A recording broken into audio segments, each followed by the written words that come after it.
Merci de suivre cette édition complète de l'information sur Equinox Télévision.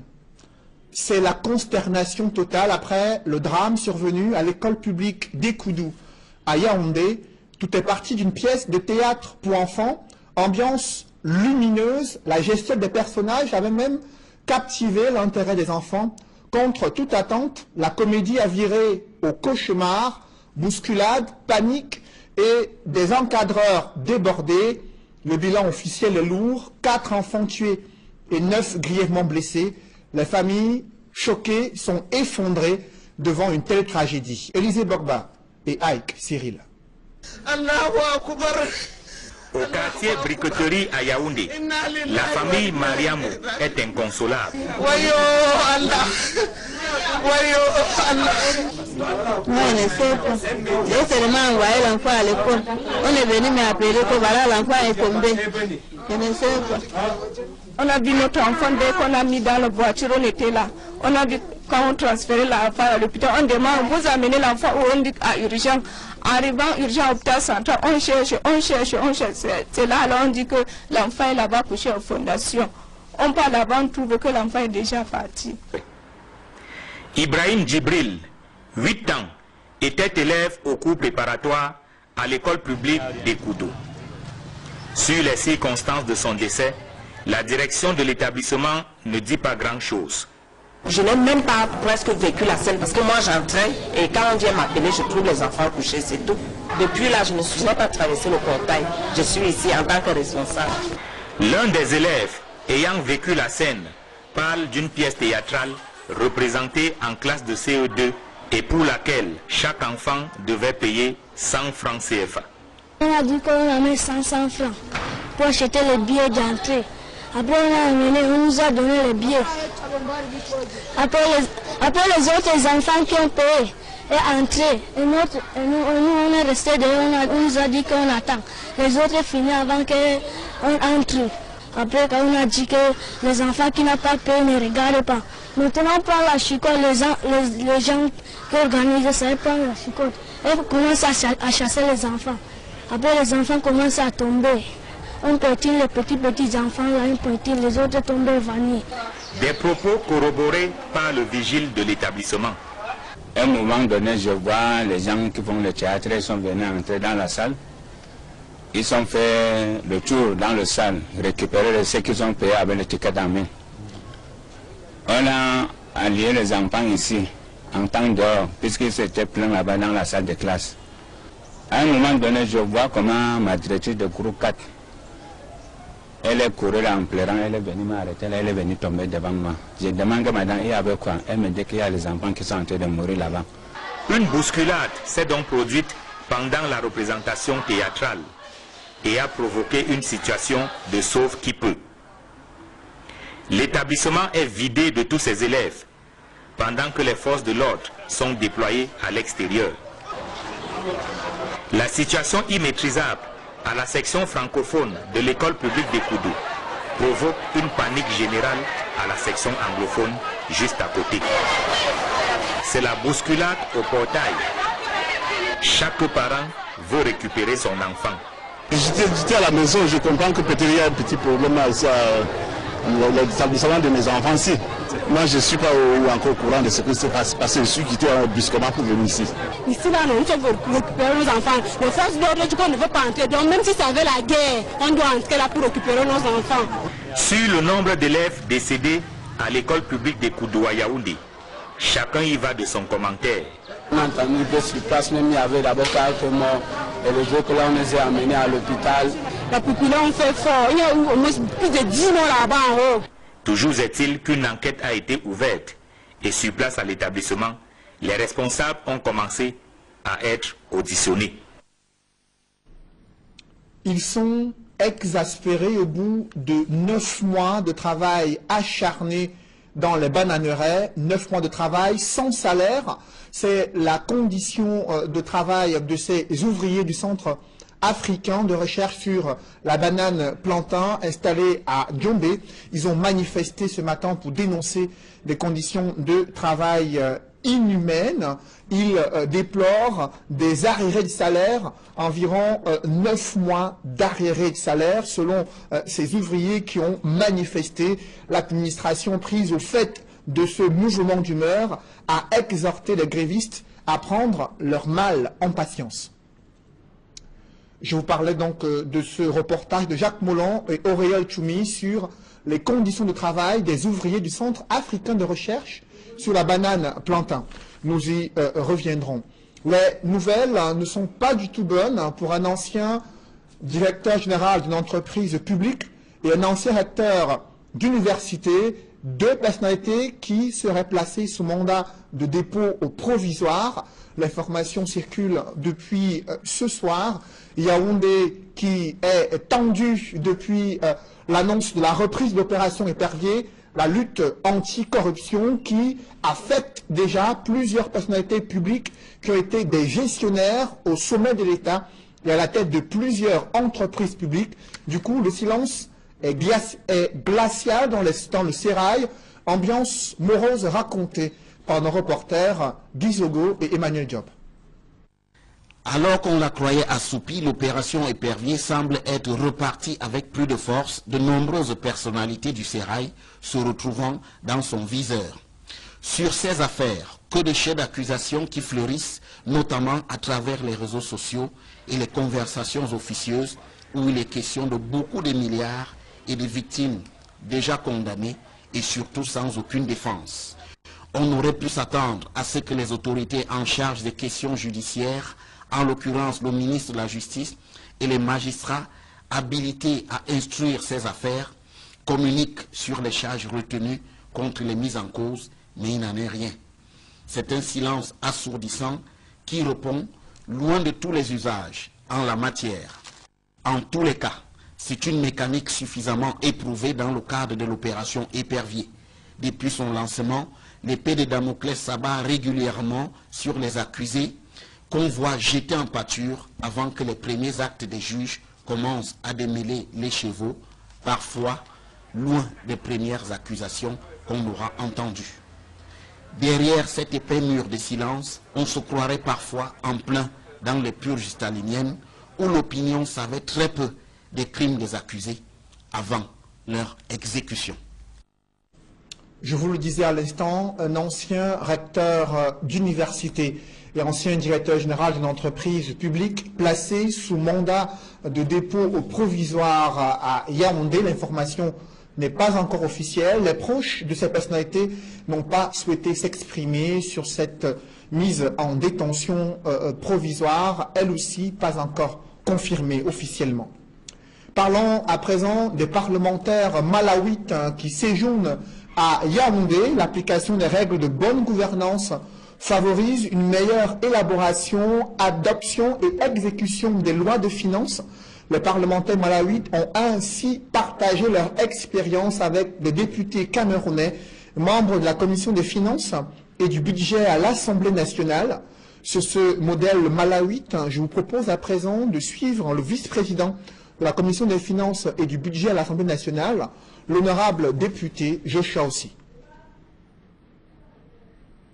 Le budget de l'État se passe sur 9 semaines, contrairement aux 3-4 jours qui nous sont réservés, ou aux 45 jours que la loi nous réserve.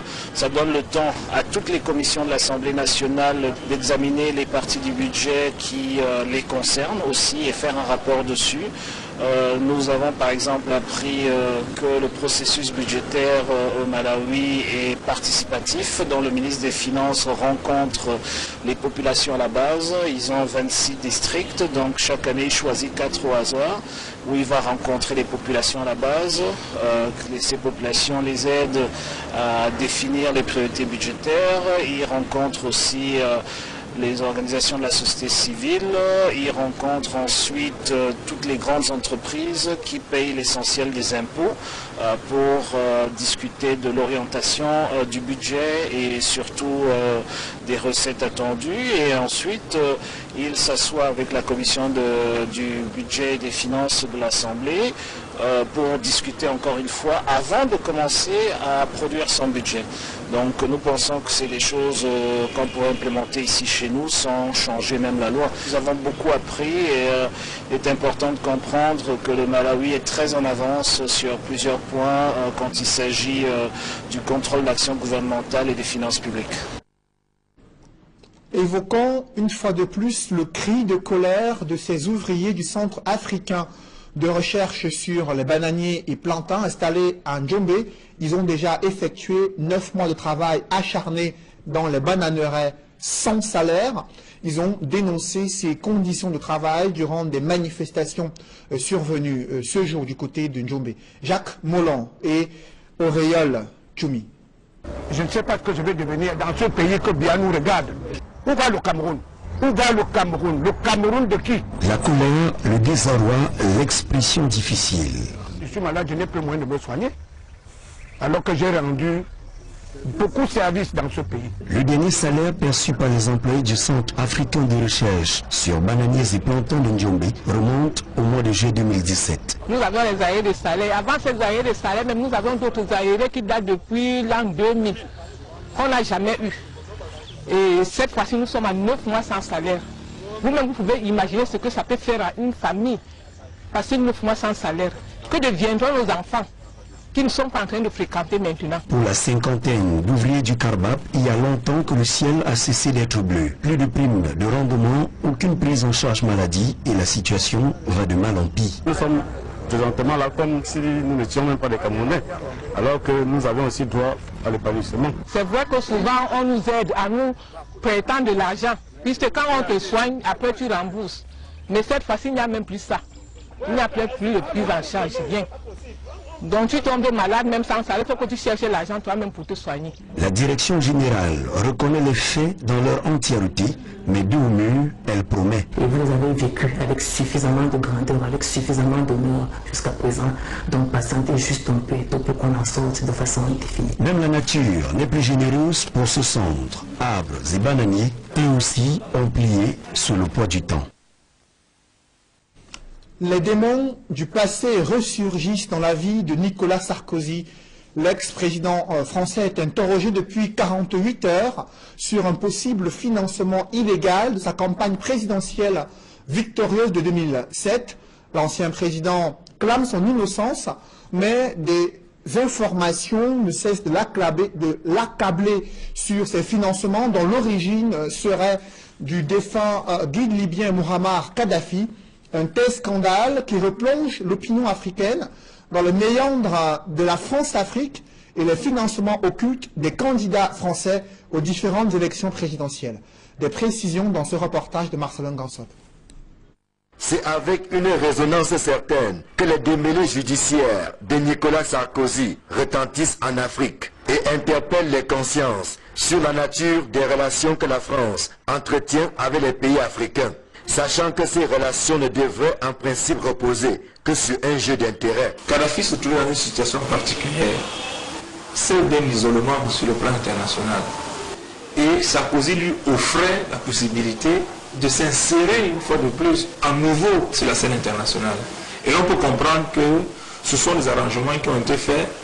Kadhafi a fait un placement qu'il a réussi d'ailleurs, parce qu'on se souvient encore de l'accueil de Kadhafi à l'Élysée. Il faut dire que les relations internationales sont déterminées par les intérêts des États. Et dans ce moment, Kadhafi avait intérêt à ce que Sarkozy devienne président de la République, et Sarkozy l'a rendu très bien. Alors maintenant, quelle est la leçon qu'on peut tirer des rapports entre l'Afrique et la France? C'est que les rapports incestueux, malheureusement, aboutissent toujours à des conclusions qui ne sont pas toujours à l'avantage des États africains. Parce qu'il faut bien rappeler que Sarkozy a eu le temps de finir son mandat, et que l'instruction, si l'instruction jamais intervient 10 ans après les faits. Si la relation incestueuse Sarkozy-Kadhafi parle une fois de plus à l'Afrique, l'historien des relations internationales pense qu'il serait utopique d'envisager une rupture de la France-Afrique.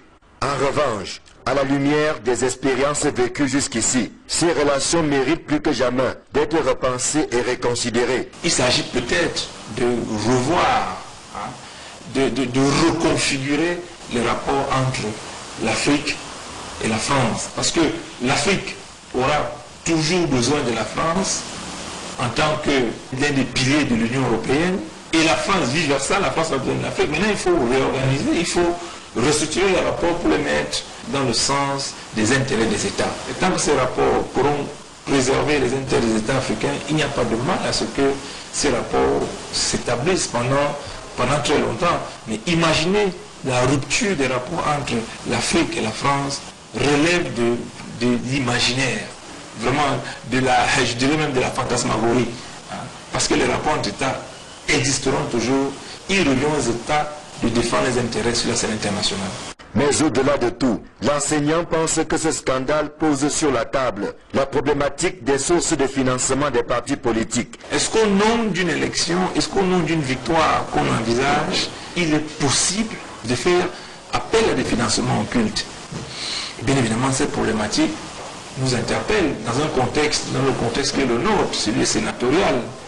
Est-ce que pour les élections sénatoriales, les candidats à cette institution, il leur est permis de solliciter les financements occultes? Eh bien, la réponse aujourd'hui est non.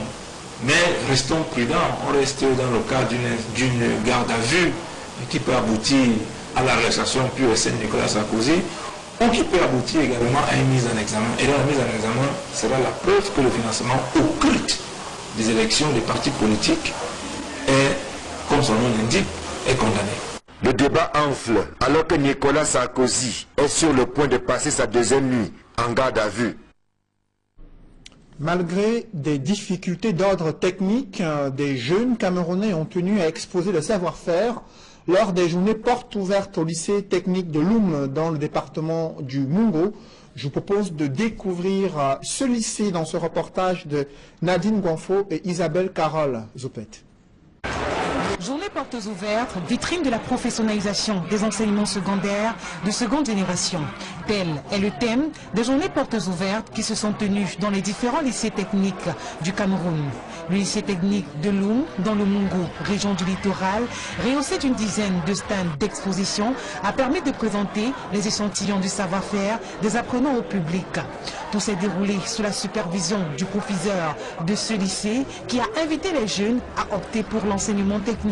On veut encourager tous les enfants, sinon la majorité, à faire l'enseignement technique. Parce que l'enseignement technique, véritablement, c'est l'école de demain. Au stand maçonnerie, Cuissy Rodrigue, élève en classe de terminale F4 au lycée technique de Loum, explique avec passion le choix de sa filière. Ce qui m'a motivé à choisir la maçonnerie, parce que c'est une branche qui m'a plu depuis quand j'étais petit. Le fait de voir des grands édifices. Ces journées portes ouvertes, devenues une tradition, sont un moyen de développer l'esprit entrepreneurial. Seulement, ces apprenants disent de craindre de ne pas vivre de leur savoir-faire plus tard. La chose que nous déplorons, c'est que l'État camerounais, quand il y en a des grands chantiers dans notre pays, ils cherchent les techniciens hors du pays pour venir travailler. Pourtant, nous sommes les jeunes Camerounais. Ces expositions se sont faites en présence du sous-préfet de cette localité qui a à cet effet encouragé les jeunes de continuer à développer leurs compétences professionnelles dans différents domaines. Que ce soit le compte où j'ai été émerveillé, les entrepreneurs ou les hommes d'affaires vont trouver leur compte. Moi, je suis disposé. Coordonné par le ministère des enseignements secondaires, ce système d'éducation vise ainsi à assurer la promotion et le rayonnement de l'enseignement technique offert au Cameroun. En bref, à présent, cet exercice militaire multinational qui s'est déroulé à la base navale à Douala, baptisé au Bangame. L'exercice a regroupé les forces marines équato-guinéennes, gabonaises et camerounaises pour améliorer leur capacité de coordination en vue de protéger l'espace maritime du golfe de Guinée. Un exercice conduit par les États-Unis d'Amérique en coordination avec les forces marines des 3 pays d'Afrique centrale, le Cameroun, le Gabon et la Guinée équatoriale. Sur les enjeux de cet exercice baptisé au Bangame, je vous propose de suivre le commandant de la base navale, capitaine Ndjana Mvondo Christophe. C'est un entraînement et il faut toujours prolonger et continuer à s'entraîner pour être meilleur. Nous avons eu le temps d'identifier nos menaces et nos vulnérabilités. Alors, en fonction de ces menaces et ces vulnérabilités qu'il faut absolument régler, nous sommes obligés de choisir les thèmes qui se rapprochent de plus en plus de nos problèmes. Nous pensons que le concept de Bangamé Express est une réussite. Nous avons commencé avec peu de pays et nous constatons que la mer est de plus en plus sécurisée. Ainsi, le nombre de participants augmente chaque année et nous remercions infiniment notre partenaire stratégique dans les États-Unis d'Amérique qui ne cesse de nous appuyer sur les problèmes de sécurité maritime. Les femmes Balungoum à Bangou, désormais dotées d'un pagne confectionné par l'un de leurs fils du village, une initiative qui vise à développer, à renforcer l'identité culturelle de cette communauté. Reportage Éric Martial Diomo.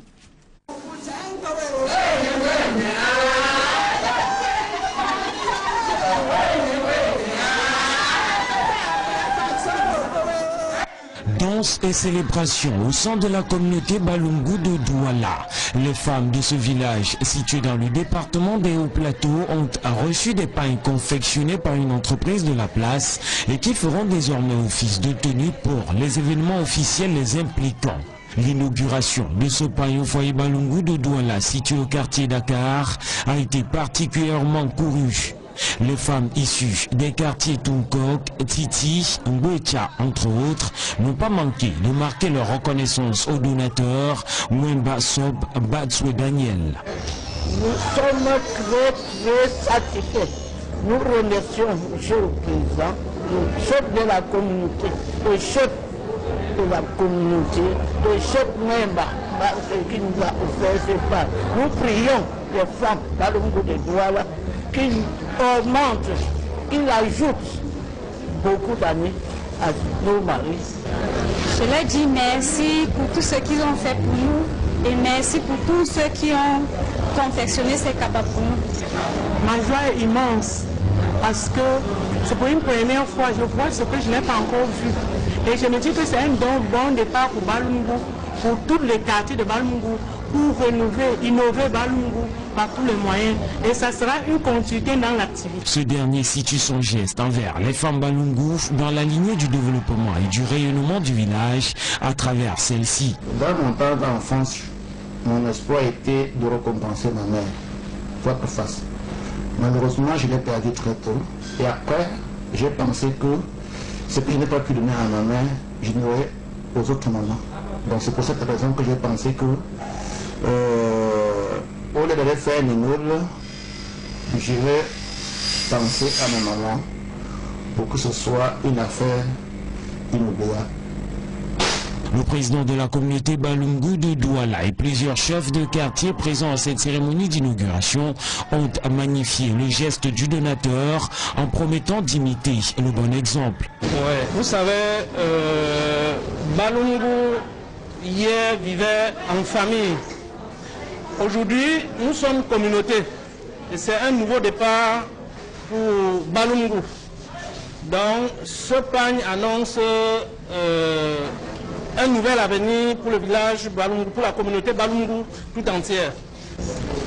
Sentiment de joie, sentiment de fierté, dans le sens que nous venons aujourd'hui pour accompagner l'œuvre de M. Mwemba Somba Daniel. C'est le moment ici pour nous, n'est-ce pas, d'honorer la femme. Vous savez, dans la vie, tout passe par la femme, tout commence par la femme et tout se termine par la femme. Et notre présence, le but pour nous d'être ici aujourd'hui, en fait, c'est quoi? C'est d'accompagner Mwemba Somba dans ses idéaux qui sont pour moi les meilleurs et promettre à nos mamans que nous copions, n'est-ce pas, les bonnes manières de Mwemba Somba et qu'à l'avenir nous ferons mieux. Après Douala, les femmes Balungu des autres villes et villages du Cameroun recevront à leur tour ce pagne, nouveau décor textile dans la sphère culturelle déjà assez riche des Balungu. Mesdames, Messieurs, c'est la fin de ce journal. Merci de l'avoir suivi. Je vous souhaite une bonne soirée sur Equinox Télévision.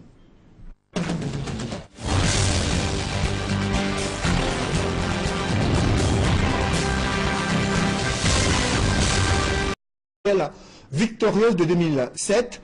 L'ancien président clame son innocence, mais des informations ne cessent de l'accabler sur ses financements dont l'origine serait du défunt guide libyen Muammar Kadhafi, un tel scandale qui replonge l'opinion africaine dans le méandre de la France-Afrique et le financement occulte des candidats français aux différentes élections présidentielles. Des précisions dans ce reportage de Marcelin Gansop.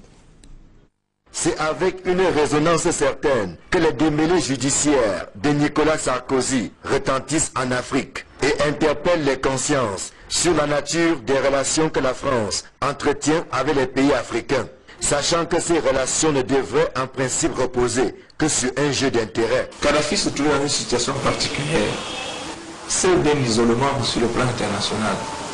Et Sarkozy lui offrait la possibilité de s'insérer une fois de plus à nouveau sur la scène internationale. Et on peut comprendre que ce sont des arrangements qui ont été faits. Kadhafi a fait un placement qu'il a réussi d'ailleurs, parce qu'on se souvient encore de l'accueil de Kadhafi à l'Élysée. Il faut dire que les relations internationales sont déterminées par les intérêts des États. Et dans ce moment, Kadhafi avait intérêt à ce que Sarkozy devienne président de la République, et Sarkozy l'a rendu très bien. Alors maintenant, quelle est la leçon qu'on peut tirer des rapports entre l'Afrique et la France? C'est que les rapports incestueux, malheureusement, aboutissent toujours à des conclusions qui ne sont pas toujours à l'avantage des États africains. Parce qu'il faut bien rappeler que Sarkozy a eu le temps de finir son mandat et que l'instruction, si l'instruction jamais intervient 10 ans après les faits. Si la relation incestueuse Sarkozy-Kadhafi parle une fois de plus à l'Afrique, l'historien des relations internationales pense qu'il serait utopique d'envisager une rupture de la France-Afrique.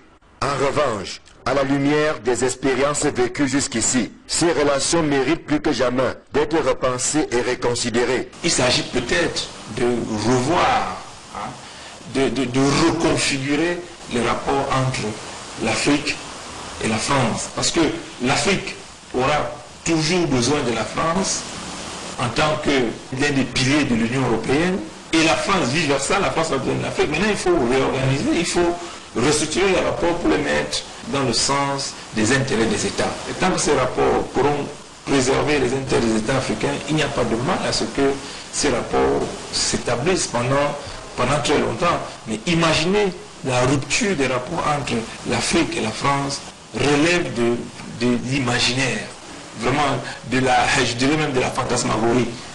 Parce que les rapports entre États existeront toujours, ils reviennent aux États de défendre les intérêts sur la scène internationale.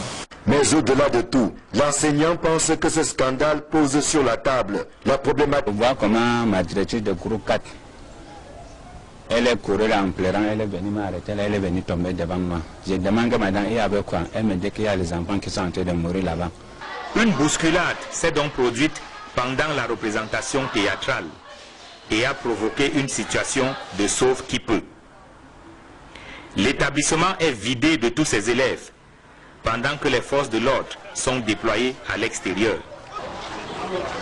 La situation immaîtrisable à la section francophone de l'école publique des Koudou provoque une panique générale à la section anglophone juste à côté. C'est la bousculade au portail. Chaque parent veut récupérer son enfant. J'étais à la maison, je comprends que peut-être il y a un petit problème à l'établissement de mes enfants ici. Moi, je ne suis pas encore au courant de ce qui se passe parce que je suis quitté brusquement pour venir ici.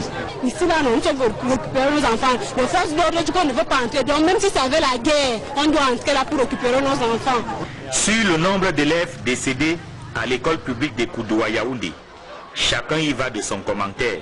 On a entendu que sur place, même il y avait d'abord 4 morts. Et les autres, là, on les a amenés à l'hôpital. La population fait fort. Il y a au moins plus de 10 morts là-bas en haut. Toujours est-il qu'une enquête a été ouverte et sur place à l'établissement, les responsables ont commencé à être auditionnés. Ils sont exaspérés au bout de 9 mois de travail acharné dans les bananeraies, 9 mois de travail sans salaire. C'est la condition de travail de ces ouvriers du centre africain de recherche sur la banane plantain installé à Djombe. Ils ont manifesté ce matin pour dénoncer des conditions de travail inhumaines. Ils déplorent des arriérés de salaire, environ 9 mois d'arriérés de salaire selon ces ouvriers qui ont manifesté. L'administration prise au fait de ce mouvement d'humeur a exhorté les grévistes à prendre leur mal en patience. Je vous parlais donc de ce reportage de Jacques Molon et Auréole Choumi sur les conditions de travail des ouvriers du Centre africain de recherche sur la banane plantain. Nous y reviendrons. Les nouvelles ne sont pas du tout bonnes pour un ancien directeur général d'une entreprise publique et un ancien recteur d'université, deux personnalités qui seraient placées sous mandat de dépôt au provisoire. L'information circule depuis ce soir.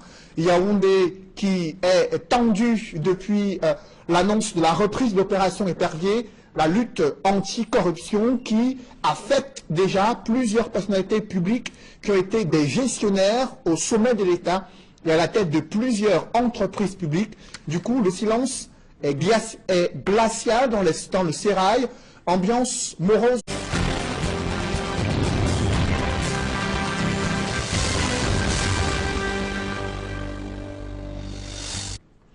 Merci de suivre cette édition complète de l'information sur Equinox Télévision. C'est la consternation totale après le drame survenu à l'école publique d'Ekoudou à Yaoundé. Tout est parti d'une pièce de théâtre pour enfants, ambiance lumineuse. La gestion des personnages avait même captivé l'intérêt des enfants. Contre toute attente, la comédie a viré au cauchemar, bousculade, panique et des encadreurs débordés. Le bilan officiel est lourd, 4 enfants tués et 9 grièvement blessés. Les familles choquées sont effondrées devant une telle tragédie. Élisée Bogba et Ike Cyril. Au quartier Bricoterie à Yaoundé, la famille Mariamou est inconsolable. Moi, je ne sais pas. J'ai seulement envoyé l'enfant à l'école. On est venu m'appeler que voilà, l'enfant est tombé. Je ne sais pas. On a vu notre enfant dès qu'on a mis dans la voiture, on était là. On a vu quand on transférait l'enfant à l'hôpital, on demande, vous amenez l'enfant où on dit à urgence. Arrivant urgent à l'hôpital central, on cherche. C'est là, alors on dit que l'enfant est là-bas couché aux fondations. On part là-bas, on trouve que l'enfant est déjà parti. Ibrahim Djibril, 8 ans, était élève au cours préparatoire à l'école publique d'Ekoudou. Sur les circonstances de son décès, la direction de l'établissement ne dit pas grand-chose. Je n'ai même pas presque vécu la scène parce que moi j'entrais et quand on vient m'appeler, je trouve les enfants couchés, c'est tout. Depuis là, je n'ai pas traversé le portail. Je suis ici en tant que responsable. L'un des élèves ayant vécu la scène parle d'une pièce théâtrale représentée en classe de CE2 et pour laquelle chaque enfant devait payer 100 francs CFA. On a dit qu'on a mis 500 francs pour acheter les billets d'entrée. Après on nous a donné les billets. Après les autres enfants qui ont payé et entré. Et nous on est resté derrière, on nous a dit qu'on attend. Les autres finissent avant qu'on entre. Après quand on a dit que les enfants qui n'ont pas payé ne regardent pas. Maintenant on prend la chicotte, les gens qui organisent ça, ils prennent la chicotte. Et commencent à chasser les enfants. Après les enfants commencent à tomber.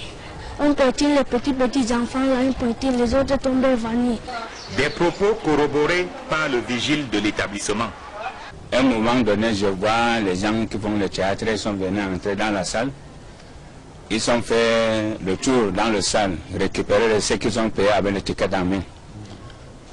On a allié les enfants ici, en temps dehors, puisqu'ils s'étaient pleins là-bas dans la salle de classe. À un moment donné, La population les aide à définir les priorités budgétaires. Ils rencontrent aussi les organisations de la société civile. Ils rencontrent ensuite toutes les grandes entreprises qui payent l'essentiel des impôts pour discuter de l'orientation du budget et surtout des recettes attendues. Et ensuite, ils s'assoient avec la commission du budget et des finances de l'Assemblée pour discuter encore une fois avant de commencer à produire son budget.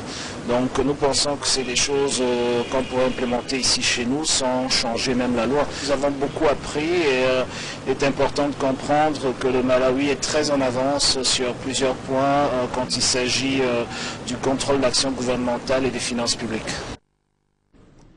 Évoquons une fois de plus le cri de colère de ces ouvriers du Centre africain de recherche sur les bananiers et plantains installés à Njombe.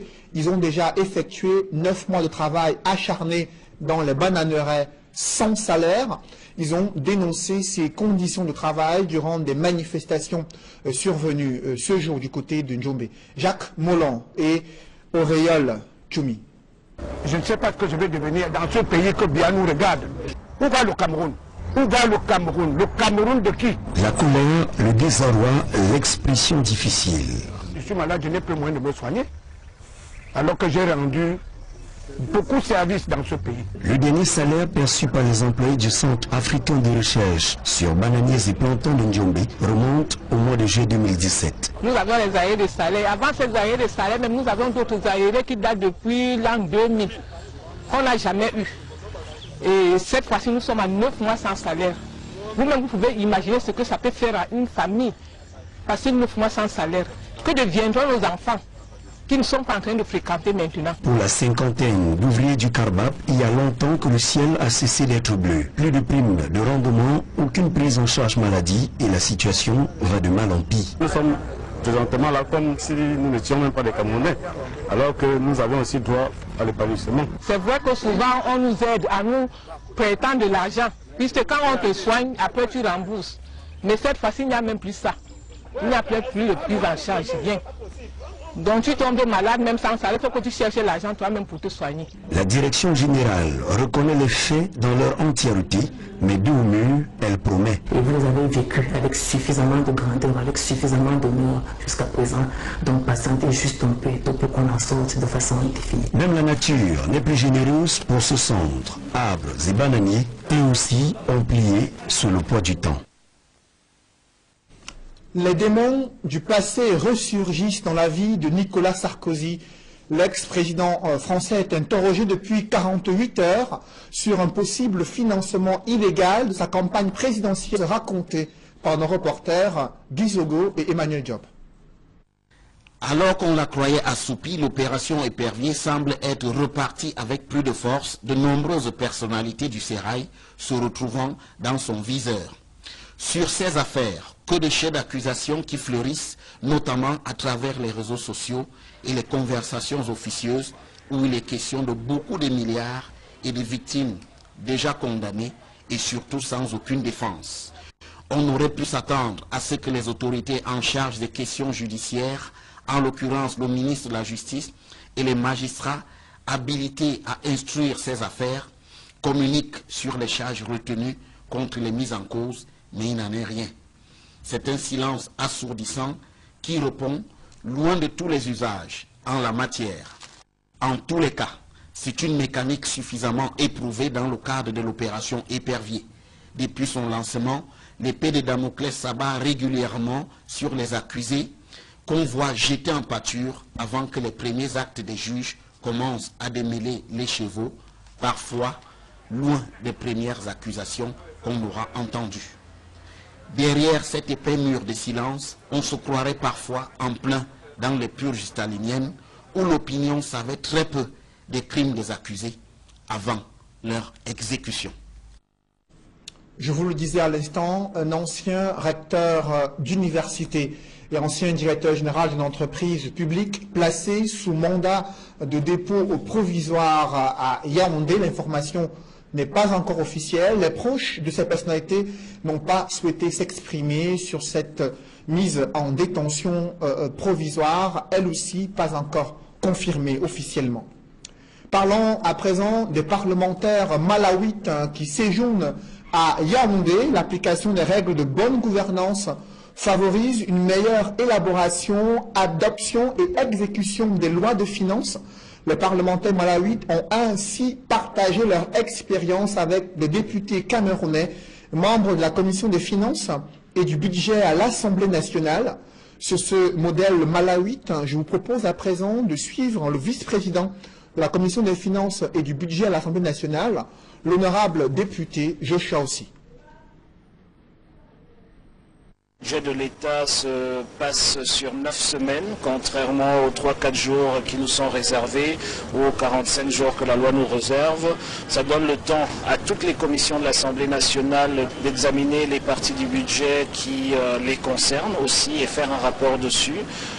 Nous avons par exemple appris que le processus budgétaire au Malawi est participatif, dont le ministre des Finances rencontre les populations à la base. Ils ont 26 districts, donc chaque année il choisit 4 au hasard, où il va rencontrer les populations à la base.